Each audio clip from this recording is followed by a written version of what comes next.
Welcome to the Deep Dive. This week, we're looking at a huge transformation happening in Assam based on, well, essentially one major address mapping out the state's future. We're talking about projects worth somewhere around, 18,000 crore? But it's the sheer scale of the ambition that really jumps out. It really is. And it's not just the money, it's the whole approach. This isn't your standard infrastructure plan. It feels like a dual transformation. Big moves towards energy independence, plus a serious leap into high-tech industry. I mean, literally computer chips. And all that woven together with preserving local heritage and focusing on welfare. Right. So our mission today is to sort of unpack these three main pillars. We need to get into the thinking behind it all. How do they plan to get energy autonomy, build up advanced manufacturing, and at the same time use heritage and land reform to, stabilize things. And is very targeted geographically. You see things like connectivity and health focused on Durang. Then Golakot seems to be the hub for the new energy stuff. And Morgan, that's where the big bet on semiconductors is happening. It's a really focused plan. Okay, let's start with energy security, because that's tied to this huge global challenge, right? The source material really hammers home India's reliance on imports. Yeah, the address highlights this massive economic drain. India depends heavily on foreign crude oil and gas. And the source uses the phrase millions of crores of rupees leaving the country every year. Basically vast sums of money. Money that's essentially creating jobs and building infrastructure somewhere else, not at home. That really puts energy self-reliance, Atmanirbhar Bharat, in energy in a different light. It's almost an economic recovery strategy in itself. So the plan to tackle this is twofold. That's right. First, more domestic exploration. There's mention of a national deepwater exploration mission, or Samudra Manthan, as the source calls it. The idea is the experts think there are big oil and gas reserves under Indian waters, and they're going after them. Okay, the traditional route. But the second part, the green energy and bio-alternatives, that seems to be where the local Assam story really connects, especially for farmers. Exactly. India is already making huge progress in renewables.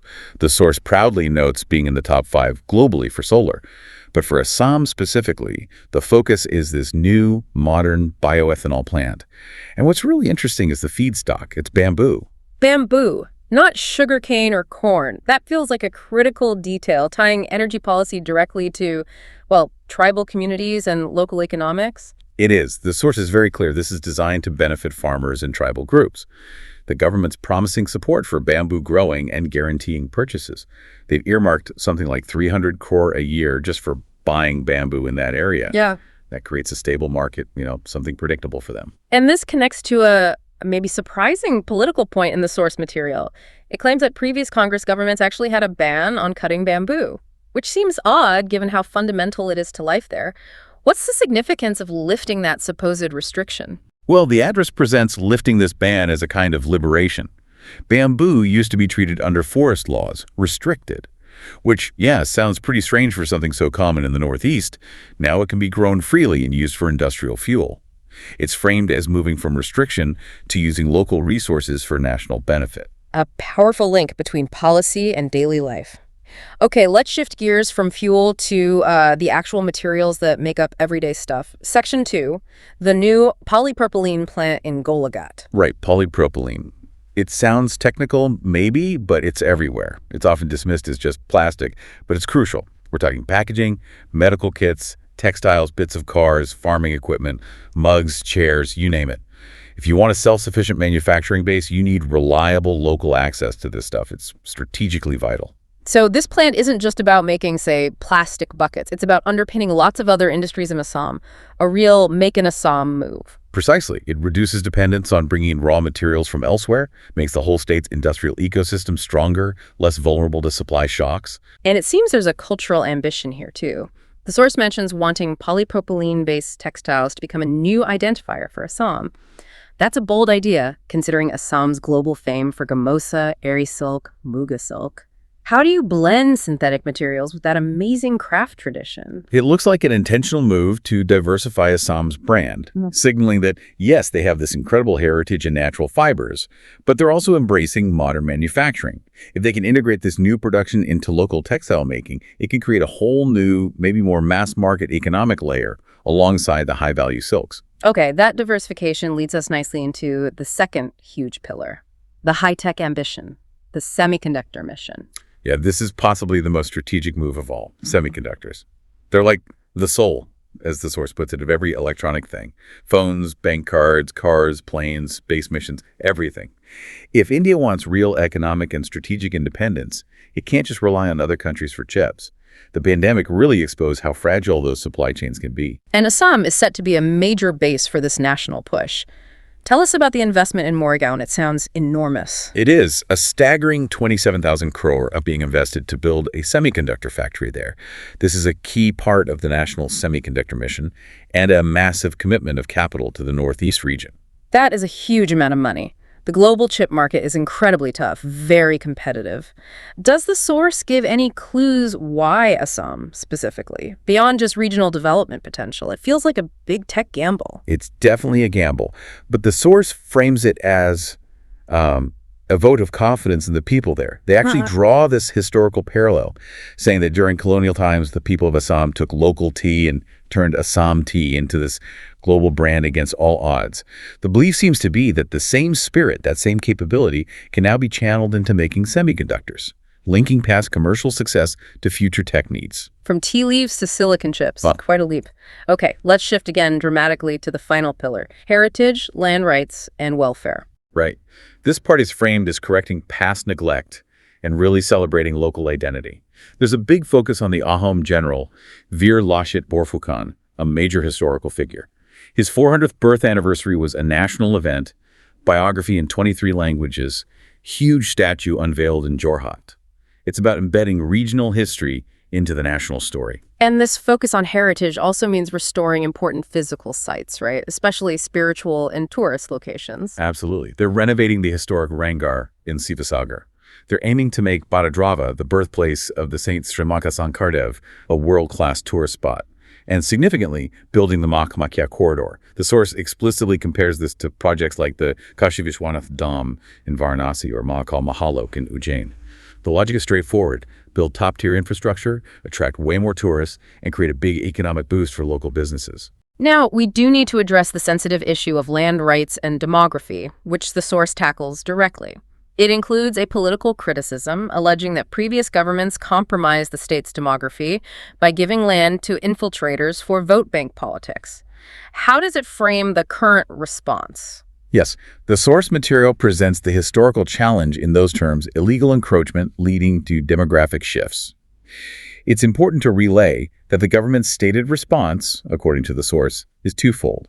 First, actively reclaiming land from illegal occupation, and second, systematically issuing land deeds, or padas, through this Mission Vasundhara. And who is receiving these padas? The emphasis is on providing deeds to lakhs of families who have been landless for a long time.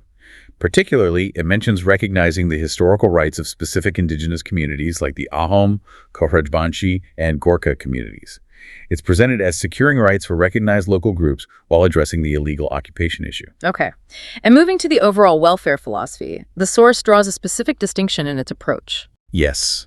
The guiding idea is Nagarik Devabhava, the citizen is God, aiming to make life easier for ordinary people. The source contrasts the current strategy, calling it Santushtikaran, which means focusing on fulfilling needs and ensuring satisfaction for everyone.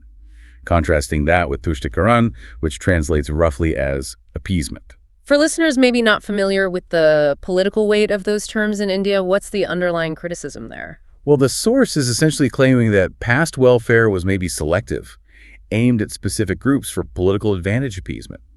By focusing on Santushtikaran, they're stating a commitment to broad guaranteed delivery for all across the state, leaving no one behind. And they cite specific results as evidence? They do, mentioning over 20 lakh concrete homes for the poor in Assam, faster progress on the Nal Se Jal mission for tap water, and also very targeted support for tea garden workers who have often been vulnerable, help with health, education, and specifically tackling high maternal and infant mortality rates in those communities. So bringing this all together, we've gone from a massive 27,000 crore semiconductor plant all the way down to a 300 crore annual guarantee for bamboo farmers. It really seems like a plan consciously trying to link high-tech chip production with very grassroots economic support through things like biofuel. The scope is incredibly ambitious, and the synthesis seems clear.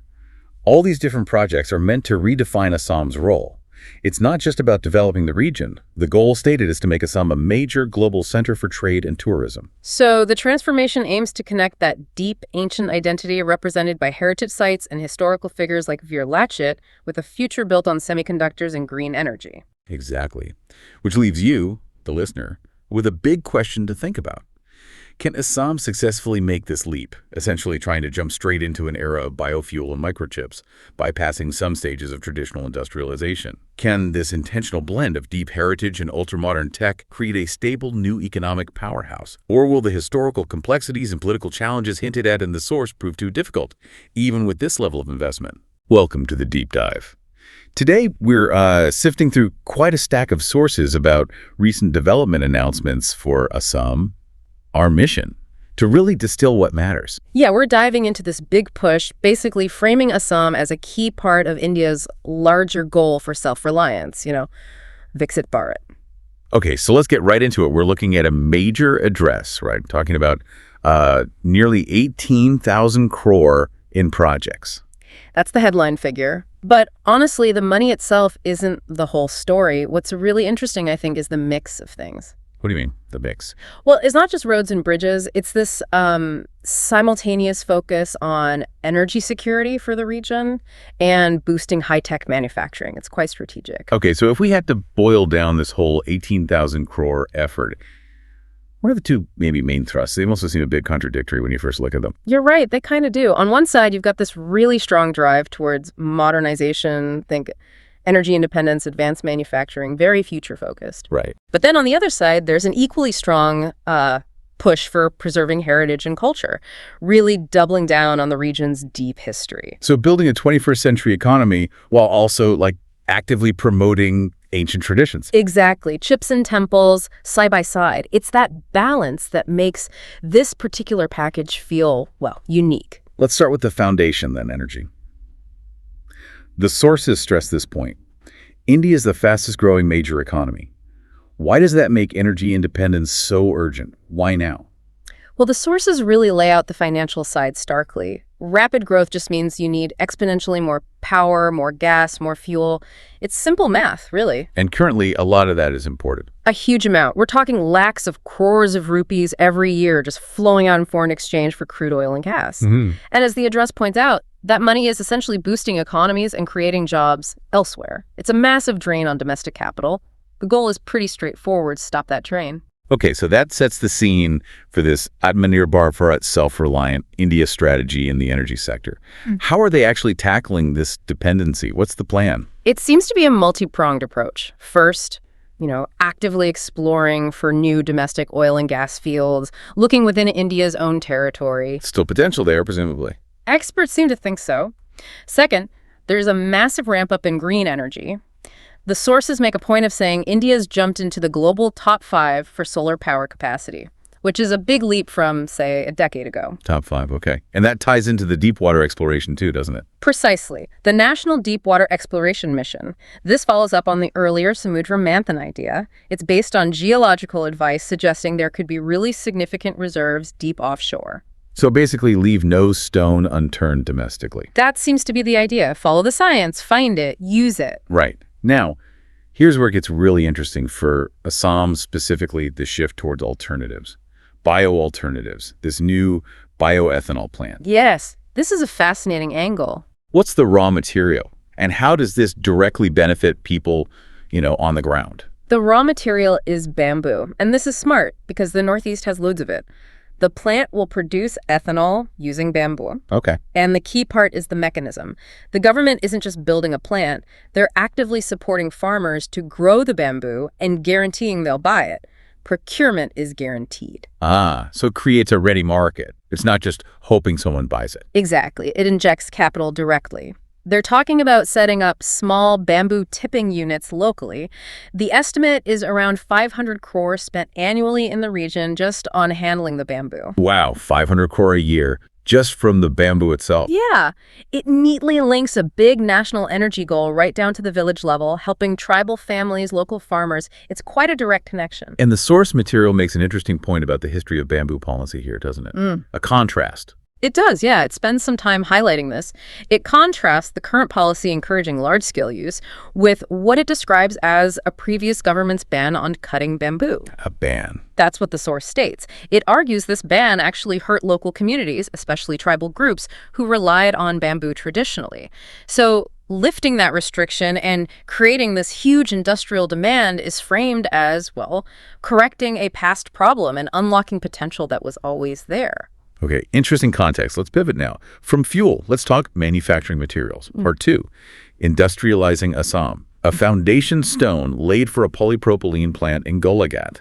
Why polypropylene? Why is that specific plastic so important? Polypropylene is like the workhorse plastic. The source calls it fundamental to modern life. And when you think about it, it is. Mugs, buckets, chairs, food packaging, so much of everyday plastic stuff is polypropylene. Right, the stuff you don't even notice. Exactly. And industrially, it's crucial too. Car parts, strong ropes, bags, even medical supplies, textiles, farm equipment, it's everywhere. So making it in Assam means less reliance on importing this basic building block. It supports other local industries. That's precisely the logic. It strengthens the whole make in Assam, make in India idea.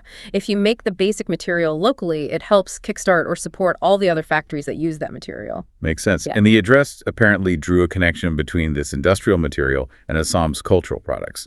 That sounds unusual. It is quite neat. Assam's famous for its textiles, right? The gamosa, eri silk, muga silk, world-renowned. Absolutely. The suggestion in the address is that textiles and fibers made from this new locally produced polypropylene could eventually join that list of iconic Assamese products. Huh.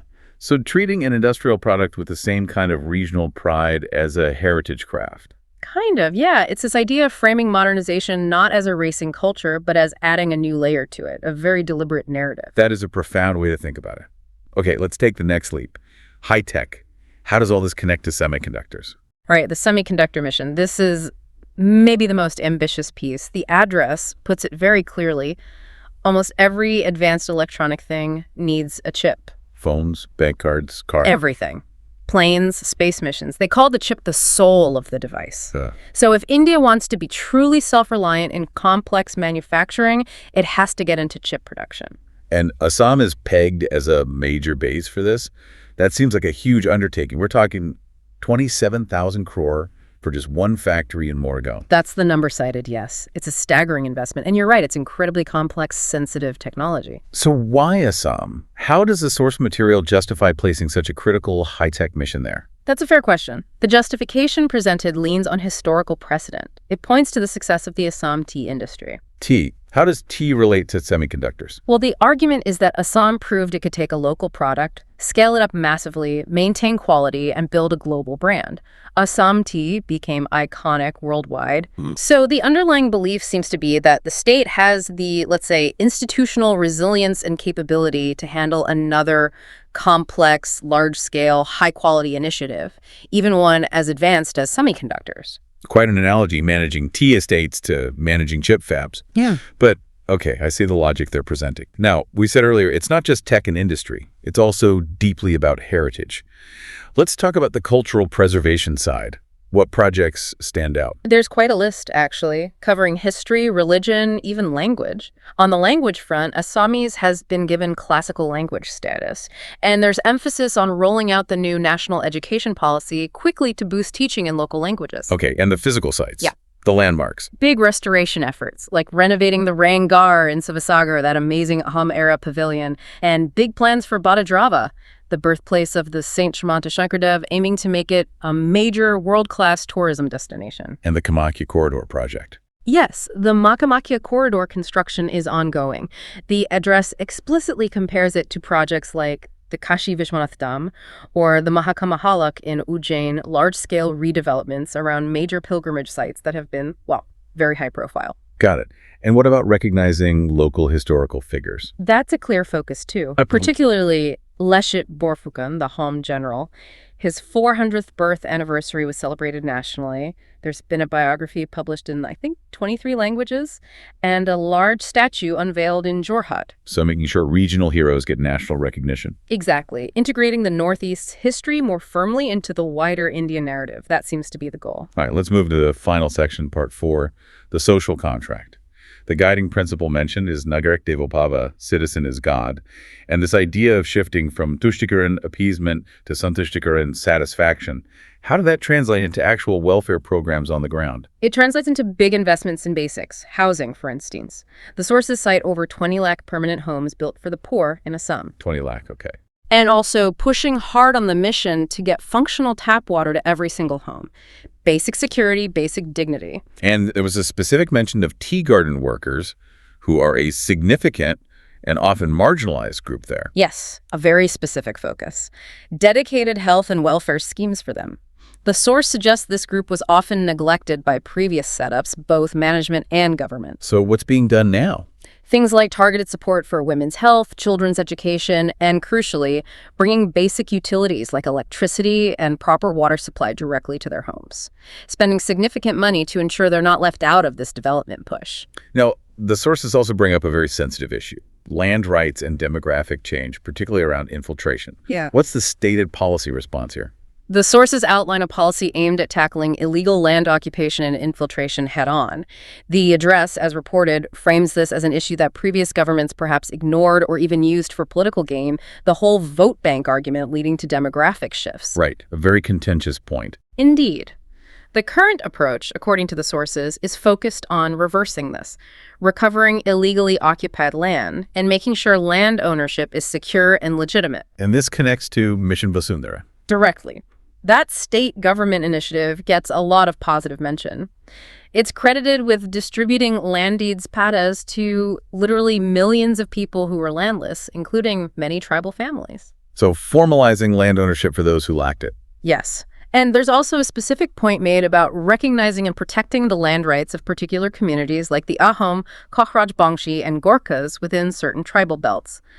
This is presented in the source's language as correcting a kind of historical injustice towards tribal society. Okay, so pulling all these threads together from our deep dive today, what's the overall picture of Assam that emerges from these announcements and plans? It looks like a state being very deliberately positioned along three main axes at the same time. Which are? 1, energy security, shifting towards domestic sources and alternatives like that bamboo ethanol.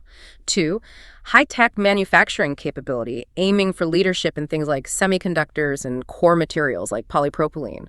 And 3, a really strong anchoring in cultural identity and heritage preservation. So modernizing rapidly, but also digging deeper into its roots. Exactly. It's presented as an integrated strategy, building Viksit Assam, a developed Assam, as a key foundation for Viksit Bharat, a developed India. And the final takeaway seems to be this link between the big industrial plans and the direct social impact. I think that's crucial. It's not just abstract growth. They're trying to show how these new initiatives, like creating a whole economy around bamboo, directly benefit people through welfare programs, land rights, and also by making cultural heritage a central part of the state's forward-looking identity. It's an attempt to weave it all together. Which brings us to our final provocative thought for you, the listener, to ponder. If bamboo, a common plant, can be transformed by policy and investment from a restricted resource into a potential pillar of energy independence, what other everyday, maybe overlooked natural resources around us might hold similar keys? Keys to the next wave of energy or manufacturing self-reliance, just waiting for the right policy shift or technological unlock. Something to think about. Thanks for joining us for this deep dive.